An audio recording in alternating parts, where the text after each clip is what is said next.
જાપાનમાં 70 વર્ષના વૃદ્ધોનું ગ્રુપ ચુસ્ત અને ફિટ રહેવા બ્રેક ડાન્સ કરે છે। જાપાનમાં અરા સ્ટાઇલ સિનિયર લોકોનું ટોક્યોમાં ચાલતું એક બ્રેક ડાન્સ ગ્રુપ છે। આ ગ્રુપનો હેતુ બ્રેક ડાન્સના માધ્યમથી વડીલોને સ્પોર્ટ્સ અને શારીરિક વ્યાયામ માટે જાગૃત કરવાનો છે। જાપાનમાં સિનિયર સિટીઝનો માટે બ્રેક ડાન્સ કરતું આ એકમાત્ર ગ્રુપ છે। આ ગ્રુપની સ્થાપના વૃદ્ધો ચુસ્ત અને ફિટ રહે તે માટે 71 વર્ષના રીકો મારુયામાએ કરી હતી। જાપાનના પરંપરાગત નિહોન બુયો નૃત્યના કલાકાર સરુવાકા કિયોશી પણ બ્રેક ડાન્સ ગ્રુપના સ્થાપક સદસ્યમાંના એક છે। તેમણે બાળકોને રેલ માર્ગના પાટાની નજીક બ્રેક ડાન્સ કરતા જોઈને પ્રેરણા મળી હતી। તાજેતરમાં ક્લબના 8 સભ્યો સ્થાનિક ઉજવણીમાં પ્રદર્શનની તૈયારીના ભાગરૂપે એક કોમ્યુનિટી સેન્ટરમાં ભેગા થયા હતા। તેમણે નારંગી અને લીલા રંગની ટી-શર્ટ પહેરી હતી।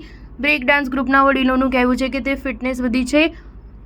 બ્રેક ડાન્સ કરવાના પ્રયાસથી એક રમૂજી વાતાવરણ ઊભું થાય છે। જ્યાં સુધી જીવતા રહીશું ત્યાં સુધી બ્રેક ડાન્સ કરતા રહીશું। ટીમના સદસ્યો બ્રેક ડાન્સ મૂવની પ્રેક્ટિસ ઉપરાંત મોજ મસ્તી પણ કરતા રહે છે। જાપાનની આ પ્રકારની એકમાત્ર ક્લબમાં 15 સભ્યો જોડાયેલા છે। પહેલાં તો સૌને એમ લાગતું હતું કે 70 વર્ષનો પડાવ પાર કર્યા પછી બ્રેક ડાન્સ થઈ શકશે નહીં। ડાન્સ કરવાની અત્યંત કઠણ રીતે તો સાવ અશક્ય લાગતી હતી।